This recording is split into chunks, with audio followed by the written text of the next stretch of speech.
Hi, folks. I'm convening us with my soothing tones.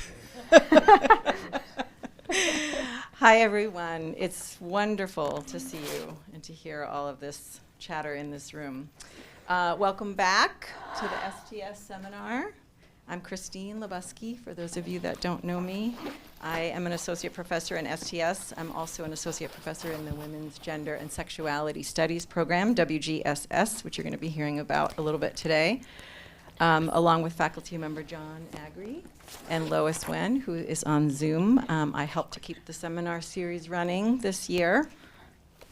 We have had a break from our seminar for several weeks at our retreat in Charlottesville, and then I hope everybody had a very nice break. We got 2 weeks off from the seminar for that, but here we are back again and are extremely excited to have Dr. Tania Pérez-Bustos with us today. I'm also excited to have Farah Aryan with us today, who is a graduate student coming in and joining us in the fall. So welcome, Farah and Tania. Thank you for being with us today. I want to thank the many sponsors that made it possible for Dr. Pérez-Bustos to be at Virginia Tech for an entire week. I hope some of you hear later today at the reception about the many events and classes that she has participated in this week. Those sponsors are the College of Liberal Arts and Human Sciences, the Center for International Research, Education and Development, or CRED, specifically its WGD discussion series, the Diverse Voices and Perspectives lecture series, the Women's Gender and Sexuality Studies program, El Centro, the School of Visual Arts, and finally the Center for Peace Studies and Violence Prevention. I also want to thank Dr. Maria Lisa Christie, who maybe is on Zoom, and Dr. Catalina Hernandez Cabal, who I will say more about shortly, Catalina, but for the enormous amount of work that they put in to secure that funding and to coordinate this many tentacled visit from Dr. Pérez-Bustos. For reasons that I think will become abundantly clear, Dr. Catalina Hernandez Cabal and Dr. Fabián Prieto Náñez will be introducing Dr. Pérez-Bustos. They're sitting here to my left, for those of you who don't know them. These three scholars have been in conversation together for many years. And so in addition to introducing our speaker, I've asked Catalina and Fabián to dialogue a bit with her at the end of her formal presentation. So they've prepared a few questions, a few prompts that the three of them will discuss, and then we'll open up the floor to general questions from everybody, including from our Zoom folks. So let me introduce you to Dr. Pérez-Bustos' formal interlocutors today. So Dr. Catalina Hernandez Cabal is a Colombian-American feminist scholar, artist, educator, and contemporary dance and improvisation practitioner. Her interdisciplinary scholarship and teaching centers feminist perspectives, particularly those of communities of color, addressing such topics as placemaking, embodied knowledge, interdependence, and pedagogy in both formal educational and community settings. As a faculty member in WGSS at Virginia Tech, Catalina teaches the Introduction to WGSS, the Capstone Seminar, and a class called Creativity, Power, and Politics. Dr. Fabián Mauricio Prieto Náñez, who many of you know, is an assistant professor here in the Department of STS, and he earned his master's degree in communication from Pontificia Universidad Javeriana in Bogota, Colombia, in 2012 under the mentorship of Dr. Pérez-Bustos. They co-authored an article advocating for feminist perspectives on computing technologies, reflecting on inclusive design practices and the importance of situating technologies within contexts like Colombia. Although their research took different directions, which I think we'll hear more about today, their ongoing informal exchanges continue to engage with the role of STS in Latin America and the Caribbean. With Latin America and the Caribbean, the possibilities of collaboration and networking among disparities, and, as they conclude in their co-authored article, in recognizing technologies as owned and not merely borrowed. So, Catalina and Fabia. Yeah, that's good. Thank you so much, Christine, for this kind of introduction, and thanks so much to the STS department and the seminar for welcoming Tania and to the many sponsors again. So I'm going to offer Tania's formal presentation and just then pass it over to Fabián if you want to add anything. So Dr. Tania Pérez-Bustos is a feminist scholar working on technologies and knowledge dialogues. Her current research interests focus on handmade textiles as technologies of knowledge and care, and how they are used by Latin American women and the civil society in general. She examines the role of these technologies of care in cultivating community in Colombia's transitions to peace. She is co-founder of Artesanal Tecnológica, a design, STS, feminist pedagogy, activism collective in Colombia, and is professor at the School of Gender Studies at National University of Colombia in Bogotá, the campus in Bogotá. She is interested in transdisciplinary work from which to explore methodologies that enable transformative research and pedagogies. And I'll just say that I'm very, very happy because Fabian will say also how the collaboration started through STS, and Tania's closer approach to textiles and the embodied part of textiles and creative practices has also made her my mentor. So I appreciate for inheriting that kinship too. Yes, and I want to add that among all these things that are in the present, the legacy that Dr. Pérez-Bustos has been doing in the field of STS in Latin America is really important in creating networks, in bringing new people. I was a historian and she brought people into STS. She has been into important leading roles in SOCITE and in the Colombian network for developing STS. She also is very central in the development of the Tapuya journal that many of you have, that many of you know. And yes, I think that it's a pleasure for me to have this connection of people who I love here and you who are my point of connection to Colombia. And yes, I think that we are in the same place for listening to each other. So welcome. Welcome, Tania. Bienvenida. Thank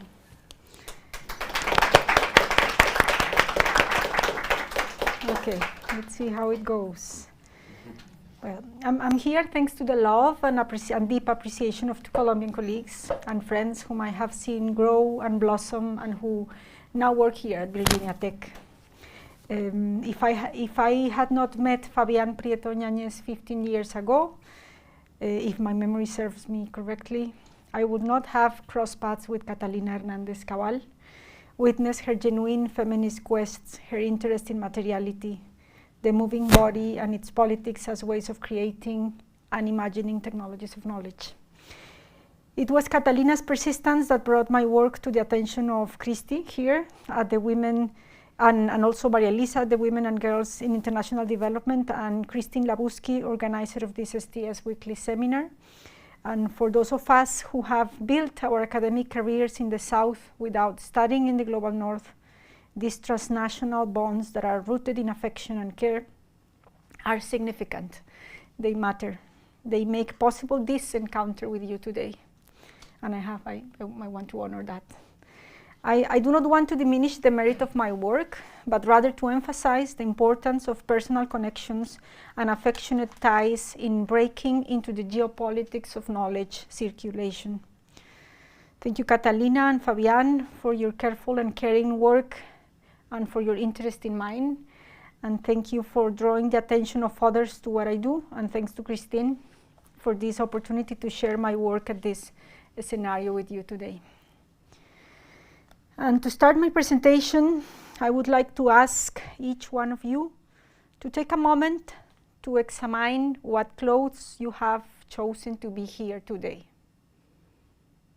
And by examine, I mean that you observe yourself carefully, that you remember the moment when you open your closet and choose what you are wearing at any level, the socks, for example, or the coat or the blouse, the shirt, the skirt, or the pants you're wearing. Why that garment today? What does that garment or those garments say about each one of you? And when I ask what they say, I mean it. In what ways does that object speak to you? What does it tell you or tell us about you? Does it have a particular story that comes to your mind just now that I am inviting you to pause on it? Does it remind you of a time, a person, a place. Having paused for a moment on that object that dressed as, now I want to propose that you feel it. That you feel whatever, that you feel it. Perhaps you can caress it right now, or perhaps you can feel it caress you back. How does that texture or the seams of that garment feel? It's hard to feel clothes. Does this new invitation awaken any other memory? Where does it take you? What does it connect you with?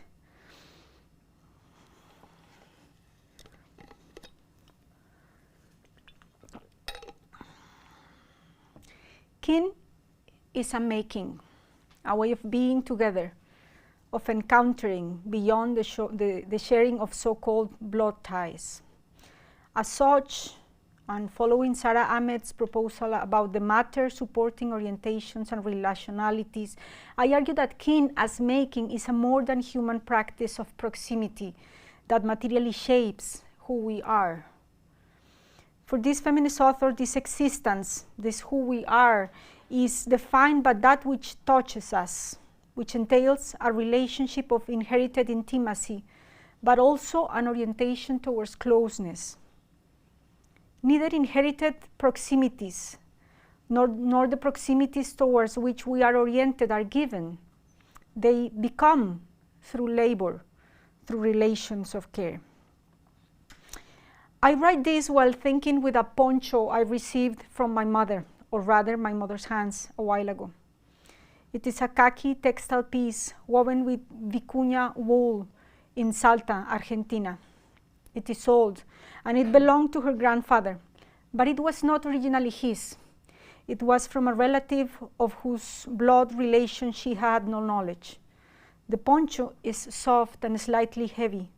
Some of its threads have been damaged with time, and it has tiny holes here and there. She showed it to me at her house in Bogota, Colombia, and she said with pride, "This was my father's. He used to wear it in winter when he went out to do a public errand," and then showed me its holes. I offered to mend it for her, and she asked if I had the time, as if mending was something that could not fit into the agenda of an academic woman like me. I said I would find the time, and I took the piece with me. I felt its texture with my fingers and smelled it. The sensation brought me back to my grandparents' house in Tandil, Argentina. It has taken me a while to mend it. In this labor, I have found traces of previous menders who, like me, have tried to prolong the life of the poncho's materiality. I don't know who the menders were, but I know what they did. My mother said that this might have been her mother's work. She, my mother, inherited the poncho from her back in the early 80s when my grandfather died. I was there when she received it, but I do not remember the giving ritual. I never saw her wearing it either, though she said she had used it as a blanket, not as a poncho. Nor do I remember having seen the poncho at my mother's house during the 24 years I lived with her. It was kept somewhere until now. I passed my fingers through the mendings, and I thought of my grandmother's hands. The poncho brings to my memory a few stitch napkins she embroidered and that I inherited from my mother. I use them often. The poncho and napkins are textile pieces close to me, and their proximity defines me.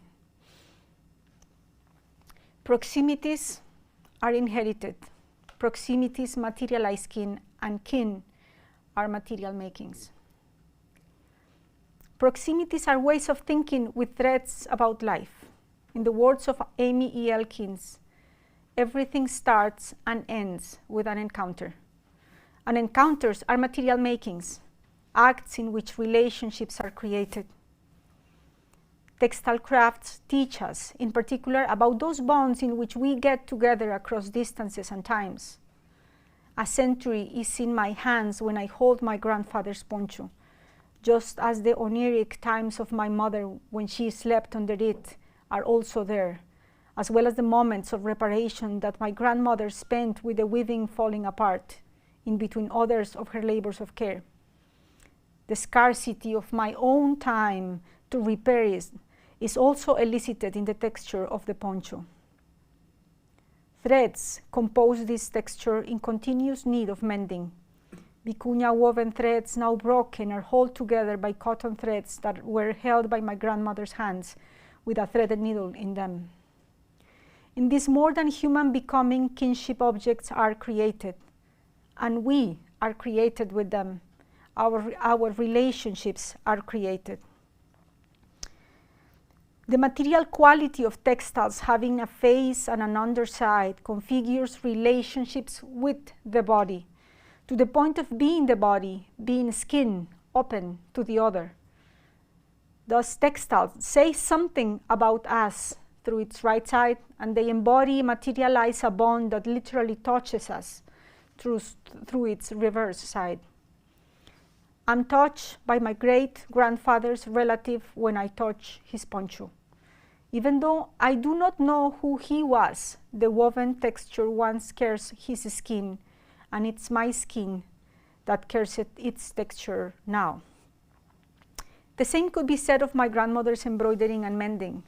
Her hands, holding the fabric to be embellished or repaired, or both, resemble my hands when I rub the embroidery on her napkins with my fingers and guess the manufacturing of the stitches, or when I continue her labor of care in the textile repair of the poncho that her partner used during winter. Her labor of care in the textile repair of the poncho that her partner used. Here, textiles in emergence invite us to think of the imperceptible gestures that compose their making, the way they configure relationships.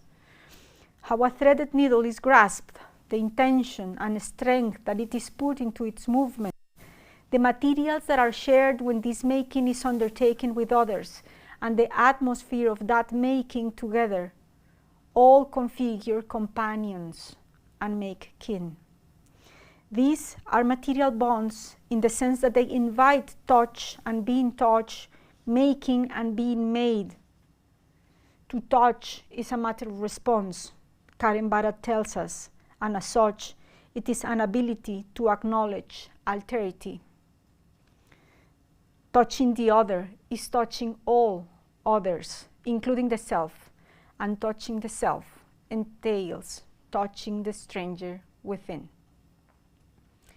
In this sense, the encounter takes place in my feelings of the fabric, eliciting the body of my kin, a body in making, through skins and surfaces touching each other, engendering tactile interrogations about the material survival of my poncho and napkins and about the labors of care that now make possible their existence, their company, and the affective memories that brings us all together. We are surfaces, the poncho, the napkins, and me, and all that is touched by our encounter. Through these surfaces, kin can be materially threaded, in the sense that being related to others implies the making of togetherness, as when a threaded needle binds a cloth to a cloth or makes a thing be made again through mending. In Barad's words again, when referring to touching as a gesture of responsibility, the other is bound to, threaded through the self. Threading is then an act of responsibility, as well and as such it entails care and knowledge. That is, it implies labor. Making kin through textiles, understood as a labor of care, means that textiles in the making and textile makers affect each other and become each other as well. However, in the familiarity of textile objects close to us, this transformation of matter, this labor, can be imperceptible, and so the kin that they materialize can become unnoticed as well. Unfolding this familiarity, following the threads of textile pieces and the labor of threading them, I aim to delve into how textiles accompany us and how, through that caring gesture, they become kin. What follows are two stories. I like stories. that inhabit and create proximities, along with the way they speak to us about how filial affective bonds are shaped, but also how more than filial ties indeed constitute kin. These textiles are treasured and mended, and through this gesture they accompany us. We become with others in these companies and bonds. It is in this becoming with companion textiles that kinship is shaped, not only with the people with which this making is performed, and with those brought to memory in the making, those whose body marks can be traced in textile surfaces, but also with the materials in creation themselves, a becoming company with others, through and with textiles.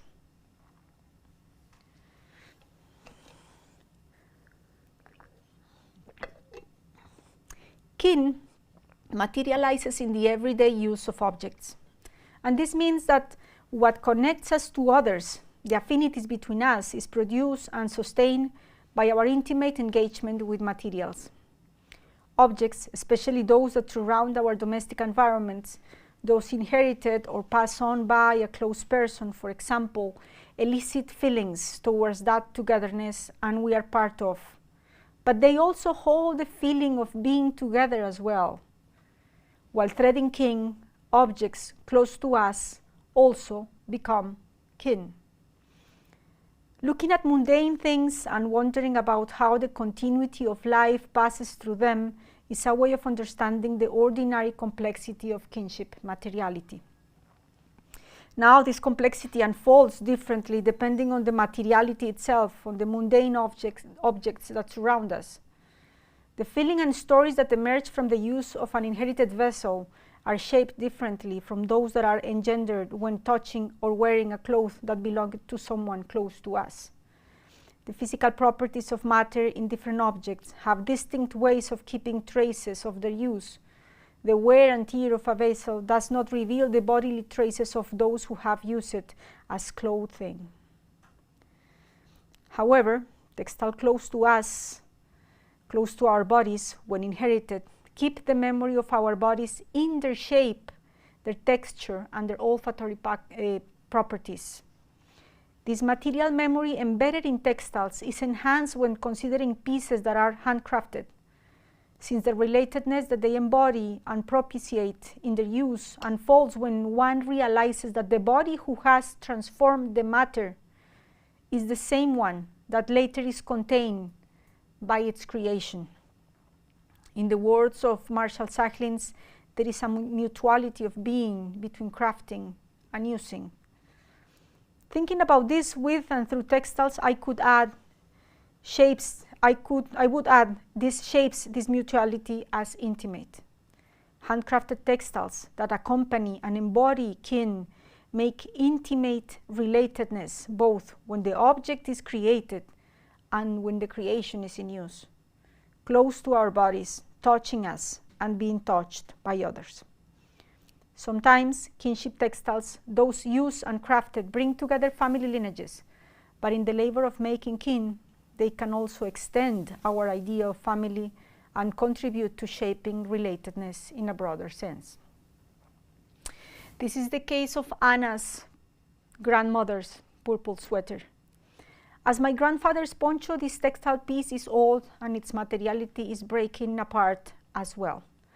The sweater was originally not embroidered with this. I didn't do anything. This was something Anna did while accompanying her grandmother's illness and passing on. She had started learning this craft from Sabrina, an indigenous teacher in Oaxaca, while doing fieldwork there for her PhD. Anna wanted to do something with her hands and started stitching with the guidance of Sabrina, while together joining the protests of public educators on the central plaza of this Mexican city. Making the craft reminds Anna of how both she and Sabrina looked after her daughter as she ran around the protest scene. Anna recalls the protests banners that surrounded this labor of care and her textile learnings. This makes her think about how the threaded in her first embroidery stitches connect her with the the fight for dignity of rural and indigenous teachers, their demands for fair wages, and their claim for justice and reparation. In particular for those 43 Ayotzinapa students of the Rural Teachers College who disappeared, were kidnapped and murdered in 2014 in the context of a murky relationship between the police and drug cartels in Mexico. While learning the stitches, Anna and Sabrina also shaped a close friendship. She did not embroider the sweater with her, but it is the embroidered sweater that bonds them together, which threads the education and human rights fights that Sabrina represents. It is also the labor of care that accompanied them in their learning meetings. Anna learned about her grandmother's terminal condition when Sabrina initiated her on the Oaxaca craft, and when she traveled to Bogota to accompany her abuela during her final days. When in the hospital and while waiting, the account goes that Anna finds that her grandmother sleeps in with a purple sweater that has some holes in it. So she decides to mend it using the thick threads she used in Mexico and the embroidery that Sabrina had taught her. While passing the time, Anna follows the holes that were in different parts of the woven material, and her mending ends up taking the shape of a tree. After her grandmother dies, Anna returns to Mexico with the sweater, and since then, she uses it regularly and takes it wherever she goes. The sweater has the shape of Anna's grandmother's body, and now this shape swaddles on a daily basis Anna's own body. However, the sweater not only embodies Anna's grandmother. There is no way of watching the sweater and not thinking of the educational and human rights protest in which I learned the stitches used in it, or thinking of Sabrina and her kin. Learning to embroider is always full of stories and intimate bonds. Once back in Mexico, she showed Sabrina her work in the sweater, and in turn, Sabrina showed her blankets and shawls that she had from her own grandmother. Upon touching the threads of these clothes, intimate stories about the person to whom the pieces belonged emerged. With this gesture, the two lineages materially connect, and the stories of care related to each relative are then threaded into the woven embroidered materials each of them had. These objects embody their own kin and make, in the intimate sharing, a common one. This is a kin not only relating feminine lineages of indigenous and mestizo women from two different countries. It is also a lineage connecting stories of collective struggle, because it is in the intimacy of sharing inherited textile pieces and learning the craft with which they are created or transformed, talking through these textile gestures, that the fight for dignity and reparation is brought together and interwoven as part of the making kin that these textile pieces and textile makings enable. Making textiles makes kin, as with the embroidering of Anna's sweater, but also in the use of the embroidered sweater, kin in its complexity is materially enacted and created. Material affinities are grounded in practices. Thus, kinship objects bear relations in their use.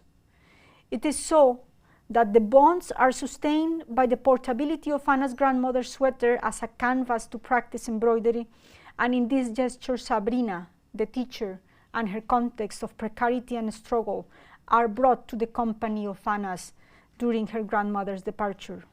While being embroidered, the sweater is in use as much as it is created. Kin is shaped in the movement of crossing the face and the underside of the fabric. Anna's hands, when touching these surfaces that once touched her grandmother's skin and were cursed by her own, while searching to hold dear the body of this close feminine figure of her lineage, are making kin as well. These minor, more than human movements and this touching of surfaces bring to the present new memories of what relatedness is and can be. In this depiction, bearing and sustaining refer directly to the material agency that textiles have when being made and used. the vitality of textile materiality in this practice of creation is in this possibility of being touched by the self and by the other. Hence, in this encounter, surfaces are not only evocative of personal stories, but also make memory matter. That is a memory that can be cursed and worn. Making textiles makes skin material. Thus, proximities such as the one described are inherited as much as they are created in the material making. This implies an orientation towards matter, a material orientation, one that affects the way in which objects become corporeal surfaces together with subjects, become material togetherings, or in Spanish, material juntanzas.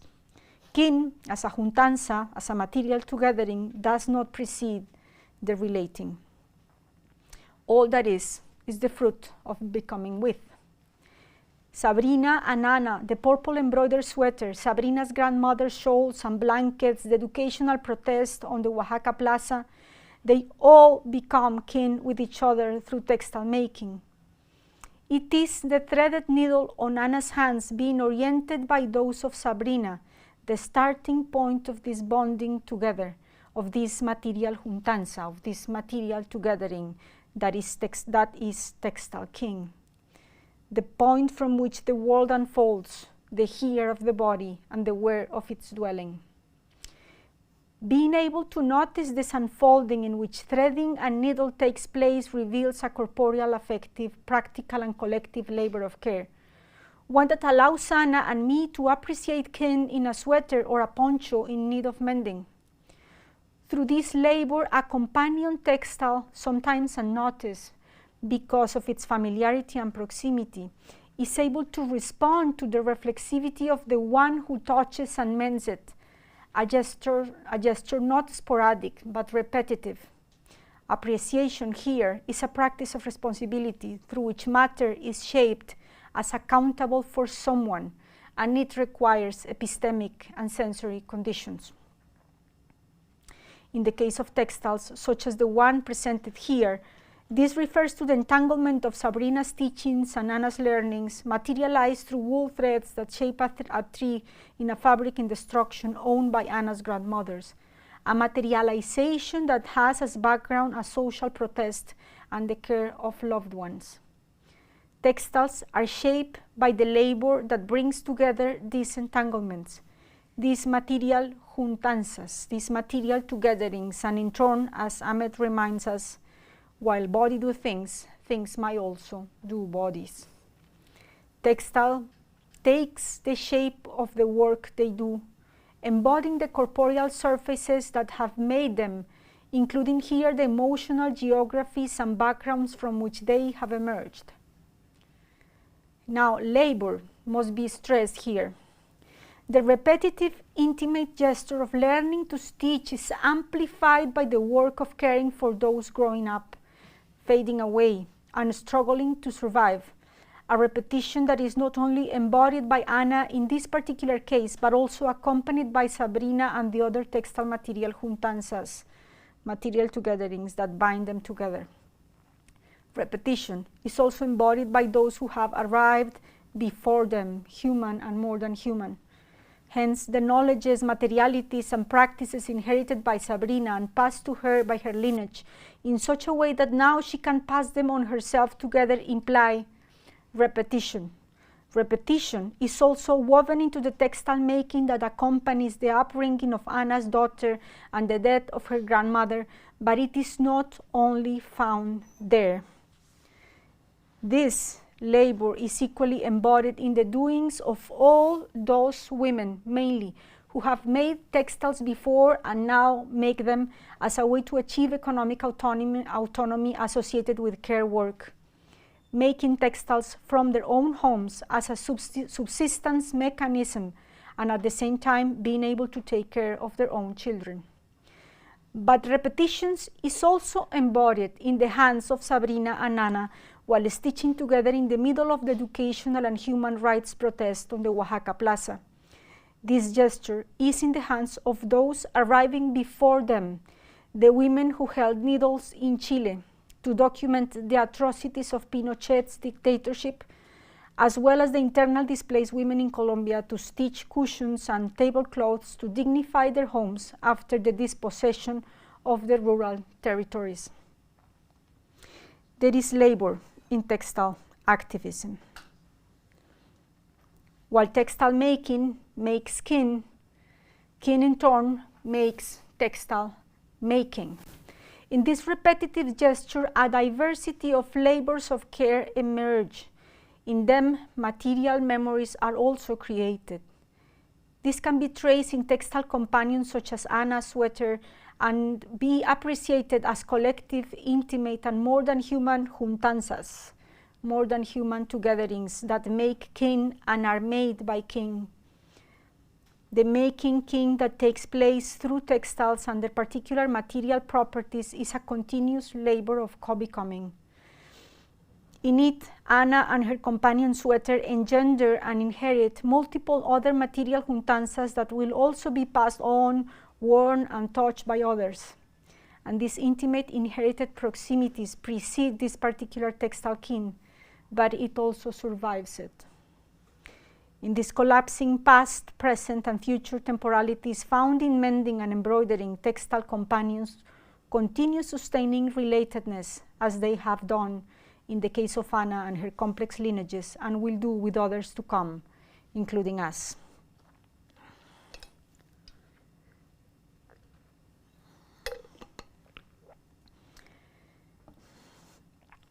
As I have said, we can curse the bond that is embodied in textile crafting, and in turn this materiality has the property of touching us back.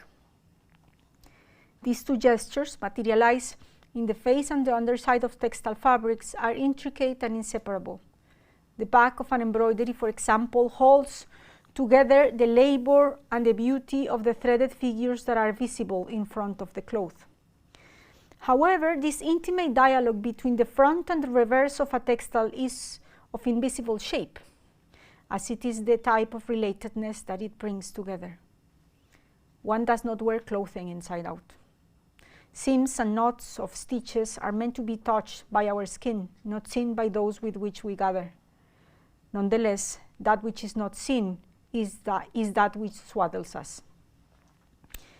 Dwelling on the underside of textile threads, a path to remembrance that allow us to materially imagine kin from different perspectives. Some of them can be traced in how Anna's sweater elicits affective memories of others close to her, involving her concept of relatedness and the labor it implies with this intimate material evocation. In this story, touching refers to how the front and the back side of the embroidery it's situated making can bring an odd kin together, a series of unusual others through which Anna defines who she is with. Now, I would like to pause in another dimension of relationality leading to kin, that when there is shape by the gesture of the underside of textile touching us back. This is not only kin being made through our making and cursing of that being made, but the us being cursed back by the same gesture, being collectively touched by the seams and knots in the underside of the fabric. And I think of this through Karen Barad's words and search with them to trouble the binary of the inside-outside of the fabric.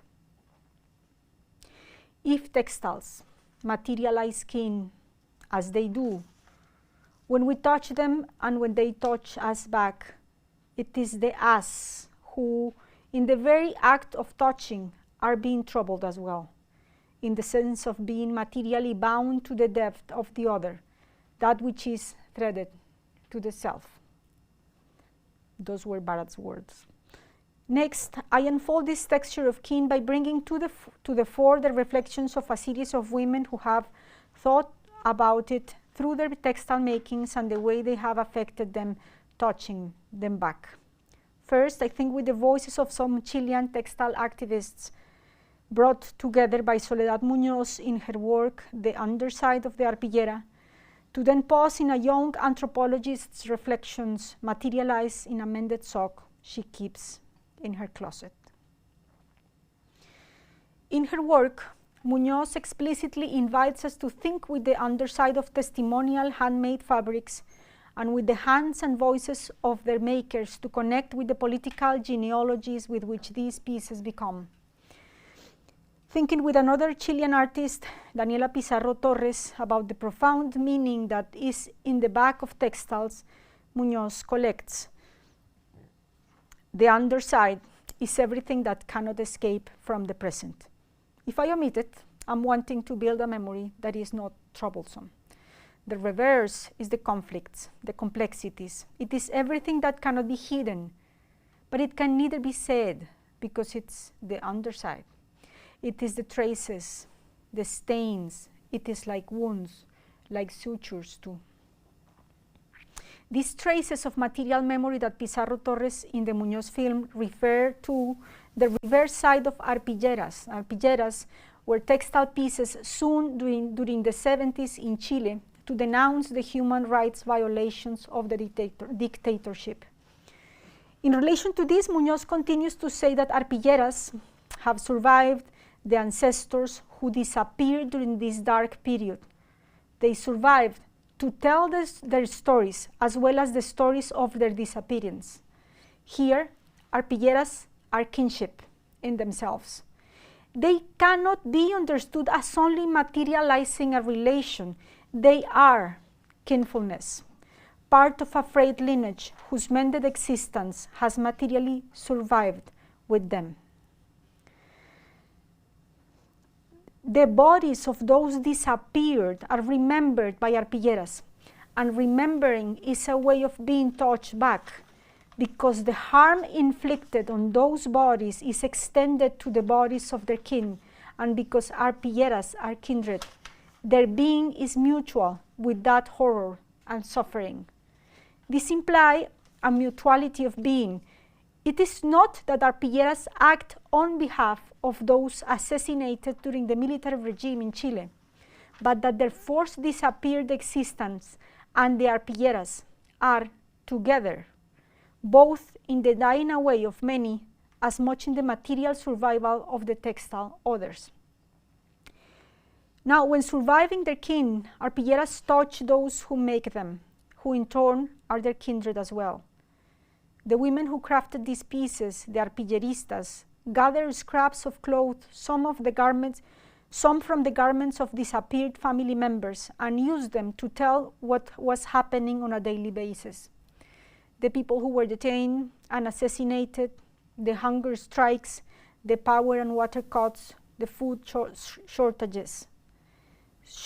Sewing these stories on the arpilleras built among the arpilleristas a common language of denunciation, but also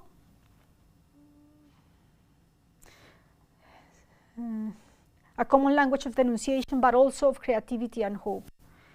By making these pieces, these women found spaces of trust and self-care in times of silencing and fear.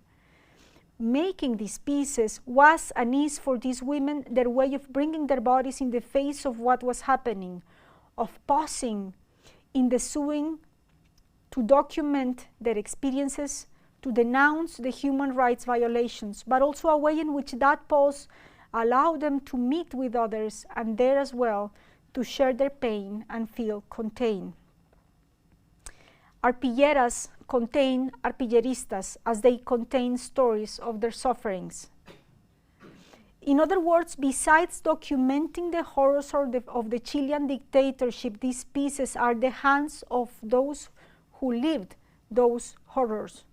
Or better, they can document what they do because they were made by who did them. This is how these pieces are described by arpilleristas themselves as textile diaries that can be felt, textile diaries that feel. Thus, the suffering and the ones suffering are both in the seams of the arpilleras. It is that which is touched when cursing these textile sutures, and it is also that which touches us back. This touching back in the case of textiles is then a critical making, a gesture of engagement that transforms relations and shapes the very idea of self and other. In this gesture, the mutual existence between kinship and craft practices express itself. The mutual existence between those who made and that which is made as kindred, and the textile making in which they are brought together, a craft that affects the maker, acts on her, and transforms her. I cannot think of this only through arpillerista's words and memories. I need to think with textile makings in themselves and the ways in which they contain and are contained back, being flesh and skin, becoming kinfulness. That is how Jennifer, a young anthropologist who used to work listening to stories of war inside the transitional justice system in Colombia, describes how she perceives herself when repairing a frayed pant belonging to someone like her, working as she does in listening to testimonies of the internal conflict in the country. I feel broken, she says, her words emerging out of her material feeling of the rupture in the cloth as much as reflecting upon what has been implied for her to listen to the sufferings of others in her work. This mutuality of being and feeling between the broken cloth and the broken person allows us to appreciate how textile and flesh, or perhaps better, how textile flesh emerges in the making. Hence, Jennifer's words are not situated in the threadbare fabric itself, but they come out of an invitation she receives to repair the fabric, and more specifically, they are embedded in her mending. The clothing between Jennifer's hands is mended by her in resonance with other hands, like her, who mend her broken gray fieldwork socks, the ones she keeps in her closet, as a material reminder of how someone has cared for her as much as she has cared back. Jennifer and her mending mate do not know each other, nor do they perform this labor in the same space, but they do make it simultaneously together, each one in the comfort of their own homes. They received each other's broken fabrics with a tag explaining why they wanted them to be repaired. Jennifer described her sock as warm, comfortable, and the best companions during her work at the transitional justice system in the Colombian Amazonia. There, she had to listen to indigenous women's stories of sexual violence on behalf of various armed actors. This labor affected Jennifer deeply. Her body expressed the need to stop listening to those stories by developing an inflammation in the skin of her inner ears. Thinking about it, while mending her maid pants, Jennifer says she feels disgusted with the transitional justice system, where she had to listen to those stories, but that did not offer her the possibility to do something with that listening, hence her personal unraveling. Jennifer works on her embodied affectations while mending her partner's pants at home. It is this emplaced textile craft that connects her with herself, the one that touches her back. It is in the craft that a critical dialogue with herself emerges, shaping forms of material companionship. It is this way so that Jennifer performs this togetherness with the help of her mother, who taught her how to do the first stitches and accompanied her while doing them in the pants. There is a kinful continuity being crafted here, one that literally threads the lineage between these two related women and the pant being mended, the hands of them being touched in the holding of the needle, crossing the fabric and drawing a connection between them. Pants, mother, needle, thread, recalled mate, and Jennifer all together. It is in this material juntanza, this material togethering, that takes place when using the parts of the fabric that were not broken and bonding them together with the help of her mother's hands, that Jennifer realizes that things can be mended. And here things refer not just to the hole in the pants, but to herself, the broken she feels inside due to her work at the transitional justice system. Instead of these mended pants, it is Jennifer's mended socks repaired by her partner and now inhabiting her closet, those that embody this healing process. Jennifer felt contained by her mother in the act of learning to mend, but she also felt that containing the fabric of the pants was being a careful act on her behalf. These two caring practices come back to her in her mended socks. They are a living example of the collective behind the making and are the ones who tell her things can be repaired. In this story, kinship relations and craft practices performed at home are relationally constructed by each other. They become kin together.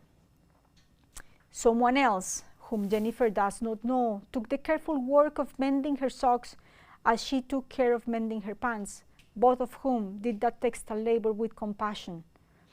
By mending with another, with experiences of frustration akin to hers in the transitional justice system, Jennifer manages to connect with the socks and to understand through them that even though things break, their essence is still present.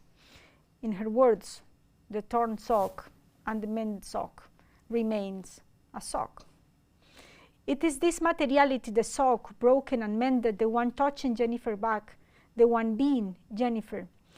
This is a gesture through which she sees the other in herself being threaded by her mending.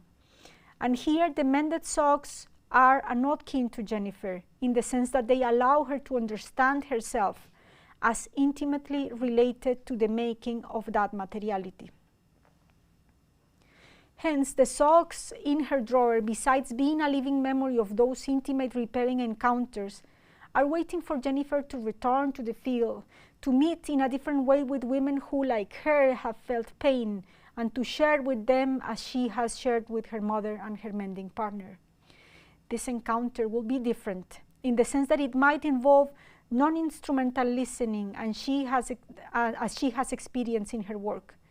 In this speculative thinking, Jennifer will be using her warm, comfy, and now mended socks, and the stitches in the underside of their surface will be touching her back. And in this textile flesh of the future, this touching would open Jennifer to listen to herself being cared for by others who are threaded through her own needle with which she cares for them. Textile companions such as these, Arpilleras and Jennifer's mended sock, materially inhabit relationships, and this is their kinship agency. As things, they are inalienably associated with those who survive them and those who have crafted them. In these textiles, in the making, and textile makers create and are part of a more than human togetherness. It is in this sense that textiles become relations with us. They are not only related to us, and neither they only materialize relations with others.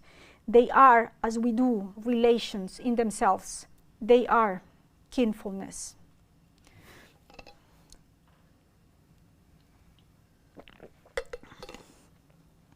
As I have tried to argue, textile close to us, those that touch us, have the agency of threading us to others. It is in that sense that we, textiles, and us are relations and are related.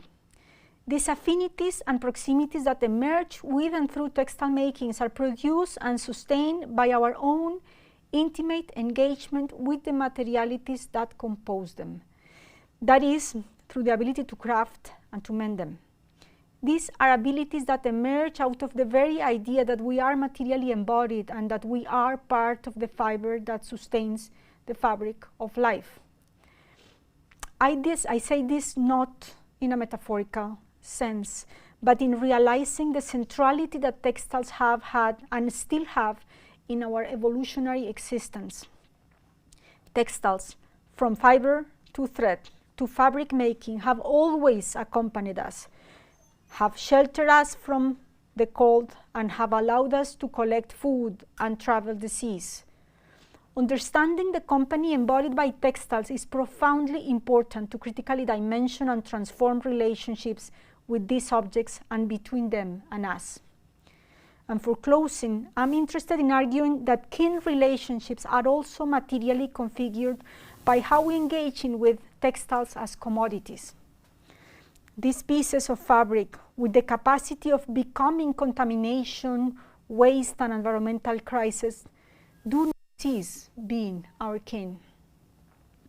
I would like to bring now some provocations in this sense as an ontological opening to reflect upon what textiles relatedness calls us to reclaim in a wider context than that of our everyday space, or better yet, as an invitation to understand those everyday capitalist spaces that textiles inhabit in a wider, although intimate way as well.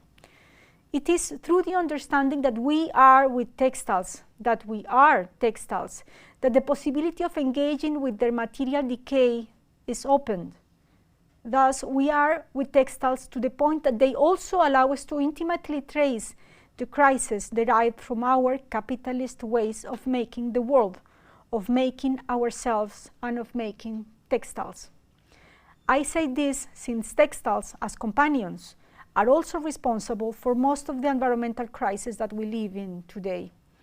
Fashion industry has doubled during the last 20 years. Much of the clothing massively produced in response to seasonal market dynamics is made with chemicals that take longer to biodegrade than those fabricated with natural fibers. In addition to this, mass production of clothing contributes at least to 8% to the generation of greenhouse gases worldwide and is also responsible for 20% of global water waste. This context of destruction is also engendering our companionship with textiles. Empirically speaking, for example, I say this while thinking with every piece of second-hand clothing that has traveled the Atlantic to end up covering part of the Atacama Desert in Chile, one of the places where fast fashion goes to die. Chile is one of the largest importers of second-hand clothing in Latin America. Most of these are pieces made in China or Bangladesh, but sold, briefly used, and discarded by consumers from Europe and the United States. Most of these discarded clothes are then resold to continue being in use by local consumers in this austral country, but at least them yearly end up in illegal landfills in the desert. Thinking of these clothes as the stuff of the ever-emergent world is recognizing that we are those discarded textiles as well, in the sense that we are related, we are kin. Being aware of our relatedness with textiles that were close to us, that touched us, but that became junk afterward, is understanding that what happens with textiles materialities after their closeness affects us back. Hence, relations with textiles are not instrumental, even if we want to think of them as such, and creating a sense of detachment with these intimate objects through their commodification is profoundly problematic. The material juntanza, the material togethering that textile companions unfold to us, does not disappear when we neglect our relationship with textiles. On the contrary, understanding that we are related, that we are textiles, is a code that enhances that bond, for example, through mending. Fabrics that have swaddled us to the point of holding tight the traces of our bodies cannot be forgotten in the backyard of a third world country. And this is a kinful statement, not a normative one. Relations that bring us together as textile beings shape and define our affinities. In other words, fixing them and shaping them are material relations that are given as much as they are created, not only in the now, when clothes are close to us in its wearing, for example, but even in its future, in its apparent distance when we discard them. Even there, they are tangible kin. Although some of us would like to ignore that relatedness, the kinship agency of textiles touches us back. And this is a touch that takes time and is not gentle. Thus, there is a mutuality of being as well between the abandonment, the one who abandons textiles, and the environmental crisis that this action generates. Proximities can be neglected, but that does not stop them from existing. Therefore, textile relationships are also inscribed in their abandonment. It is this gesture that questions and reclaims us. There too, it is the relational agency of textiles. Following Isabel Stenger's, to reclaim means to struggle, but also to heal and become able to confront what you struggle against without becoming like it. It will mean that you have connected with other forces or cultivated the resurgence of forces we were separated from. Reclaiming kin on behalf of textiles close to us in context of capitalism and environmental crisis is then a speculative affirmation that invites us to rethink our material affinities, recognizing with textiles how we are mutually affected. It is in this sense that this talk has sought to become an appreciation device towards textile companions, opening with it a question of how we can value differently our relationship to them or being with them even in its abandonment. Thinking about who we are in a spinning way with the textiles as matter transforms the idea that we have of our relationship in general and with these things in particular. This allows us to understand the company that textiles embody when we treasure them and when we abandon them. This says something about who we are, about what we are. Our joint capacity to be materially the other is expressed both in the value and recognition as well as in the discarding of textiles. These two gestures allow us to see ourselves in the otherness and to embrace it, threading the other through the self. We are material beings. We are textiles. We are a spoon in and with the surfaces and the substances of the world. Thank you.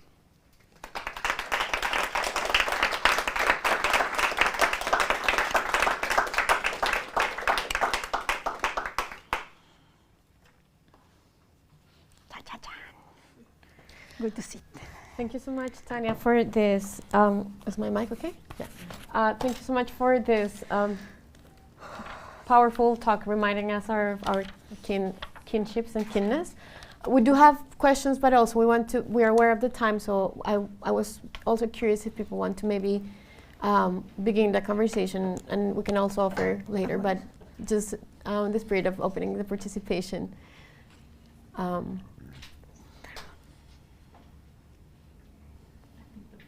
Yeah, we can begin. Okay. So, do you want to begin, Fabian? No.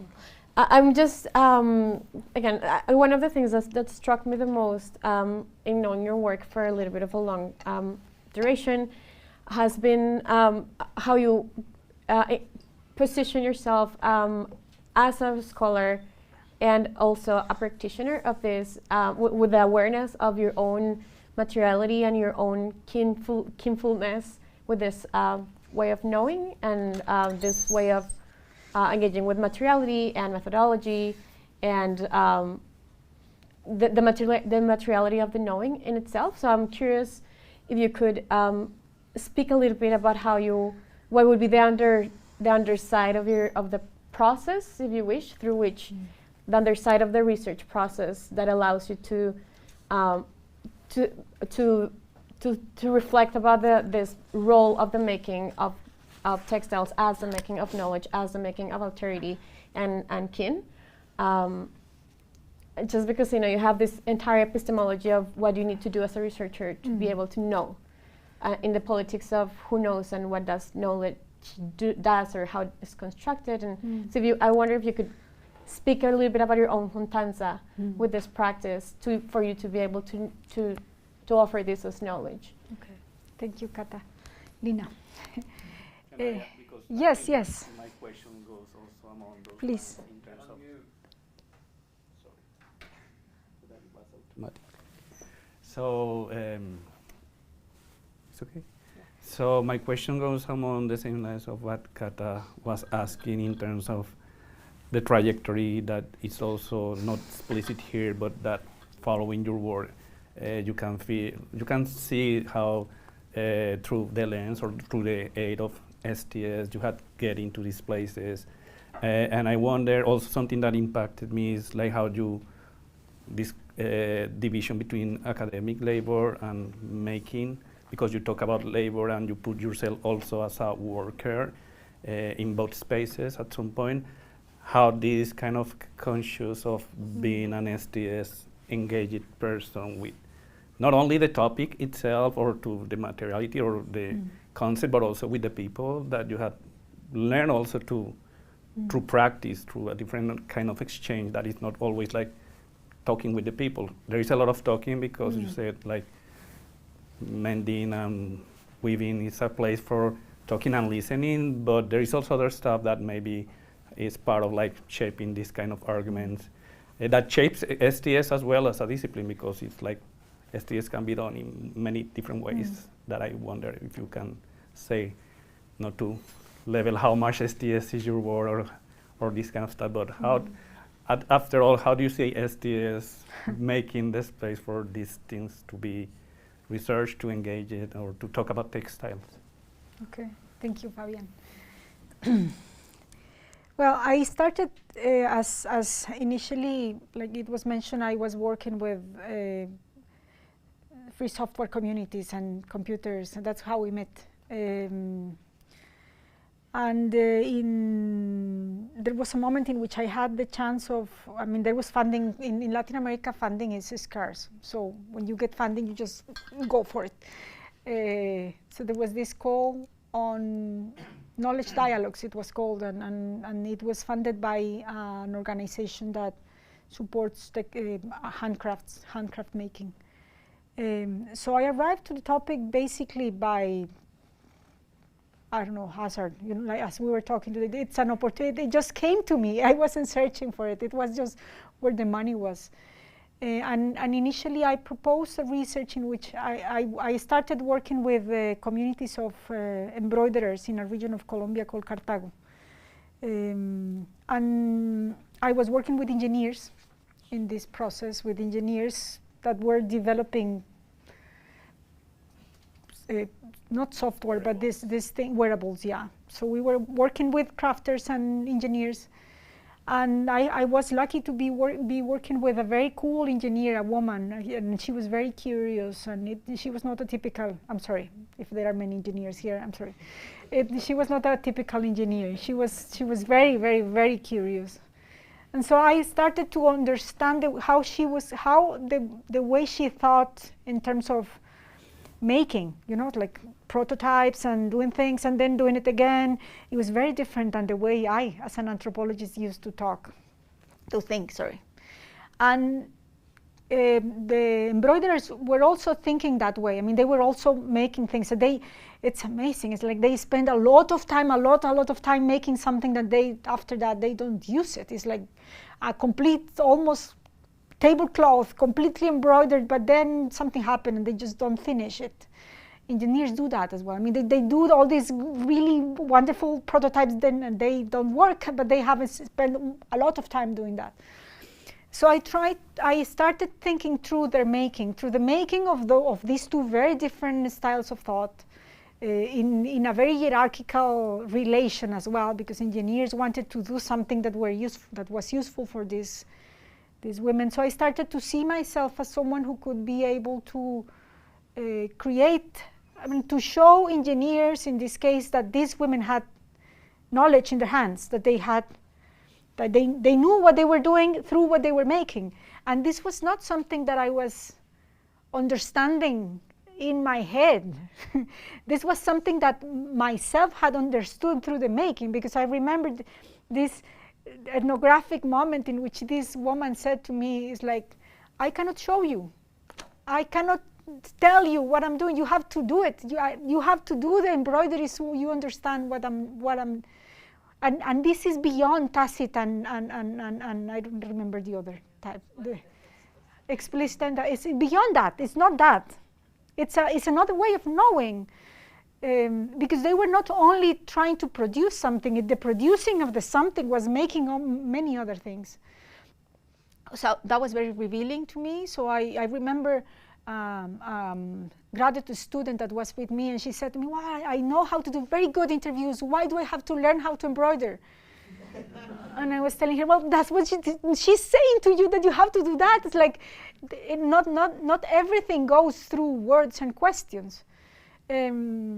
So that was a moment a while ago that somehow shaped my understanding initially of how to approach this practice as such.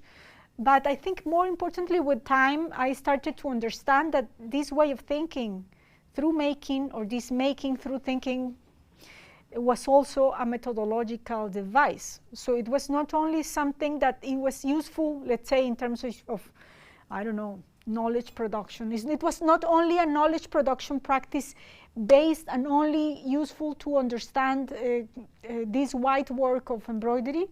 It was also useful, it could be, I mean, that was a hypothesis. It could it be, it was more a question, could it be useful to think of something completely different? So could I use embroidery to think about transitional justice systems and people being really in pain because of the work they have to do? So I started to think with textiles as methodological devices. And I don't know if devices is a good word, but it's as methodological stuff, you know, that I could think with it something else, because it had a capacity, it had an agency. I mean, and this goes back to, I don't know, actor network theory, if one wants to think, but it goes even beyond more feminist scholars nowadays that are thinking about matter in a way that is not just objects interacting, but actually everything there producing materiality. So that's what I would say in terms of research in general. But I think I was a different scholar as well. It's like if I push forward this idea that textile practices actually make makers, I think they have made me. It's like, you know me before that, and the scholar I was, even though I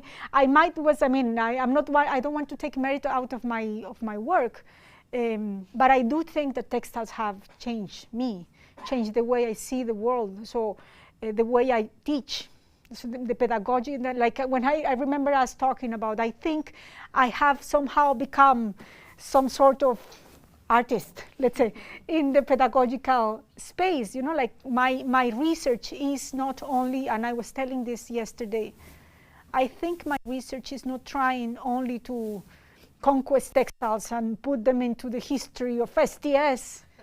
No, I want to transform research practices. I want people to actually imagine that what they do is being transformed for whatever they are studying. It's like, and this was said a while ago. I mean, John Law said it as well. Methodologies produce realities. Yeah, well, participatory action research and Latin American authors also said realities are producing research as well.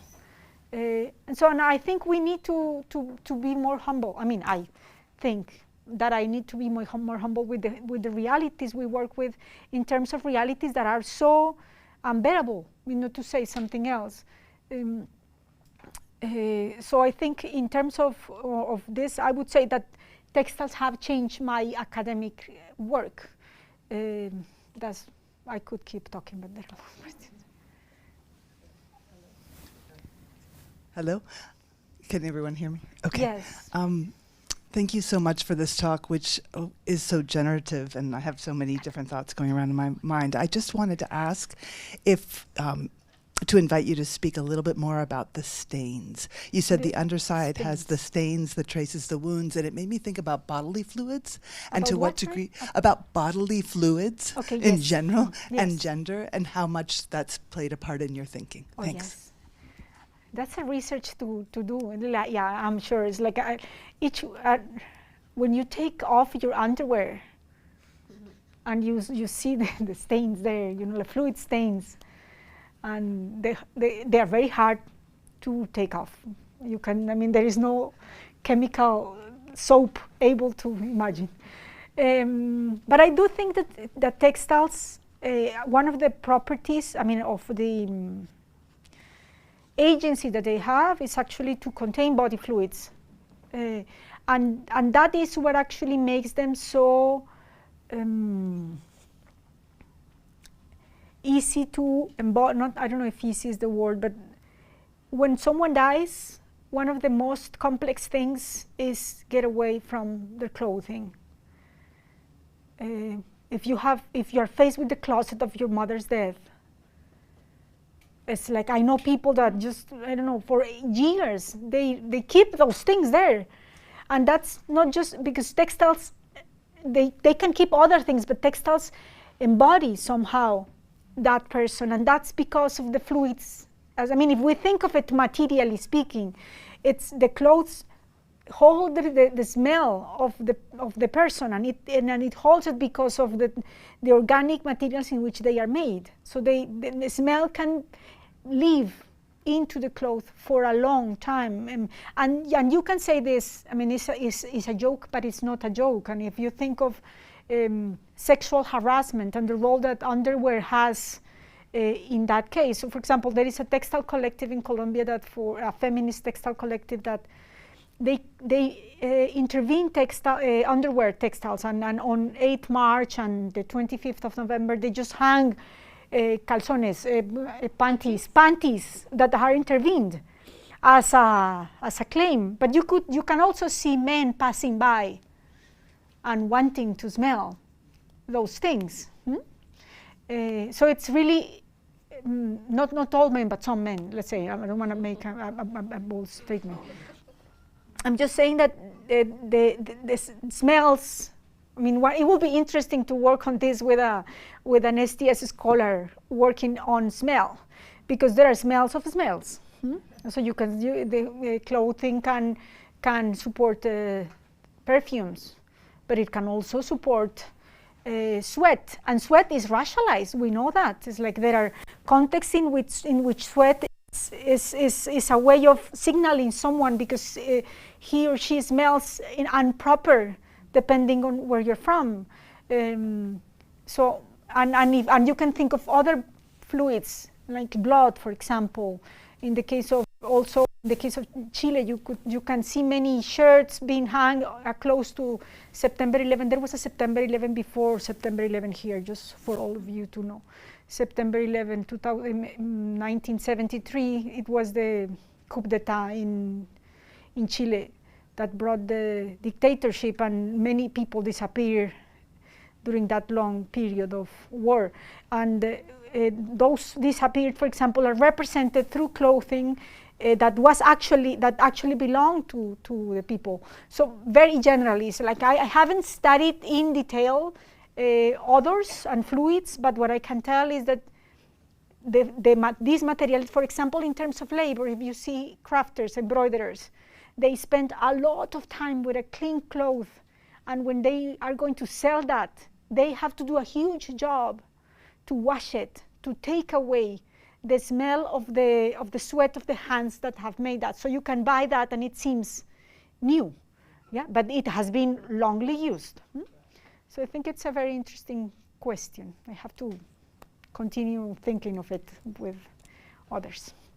Thank you, Bonnie. No more questions. Fernanda.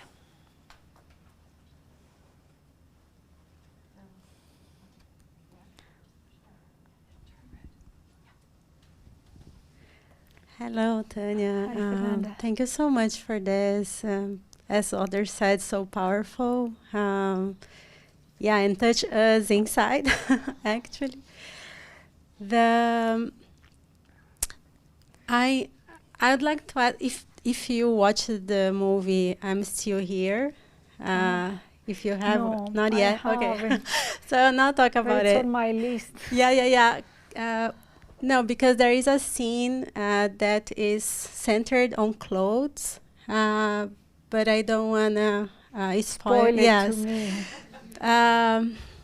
So leave it there. But I talk about the movie just because you touched so beautifully how it is possible to do, talking about our dictatorships in Latin America, and this movie is now here for everyone to see because it was in the Oscars, won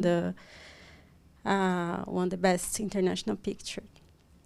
But then the question I would like to ask then is about the temporality in relationship to the idea of juntanças, the togetherness. Gatherings.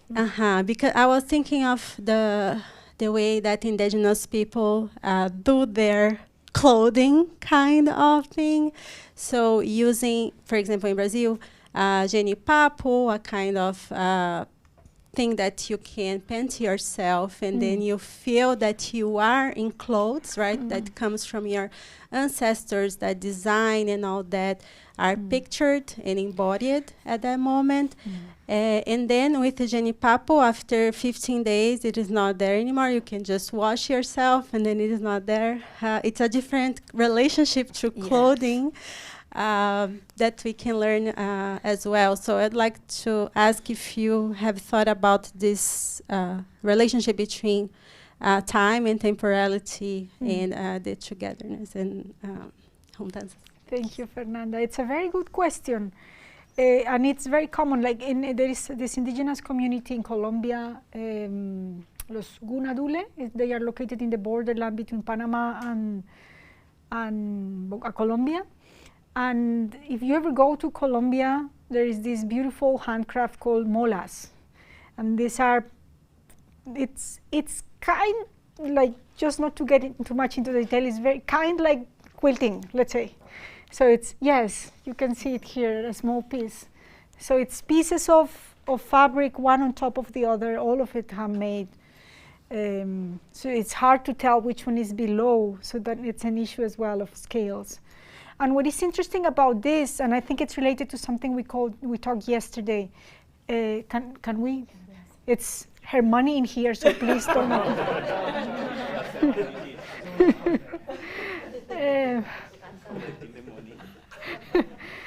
So the interesting thing, and it's something that we talked yesterday a bit with Mon Ami, and I think we have this idea of clothing or textile, let's say not talked about clothing, but textiles as coming out of a particular kind of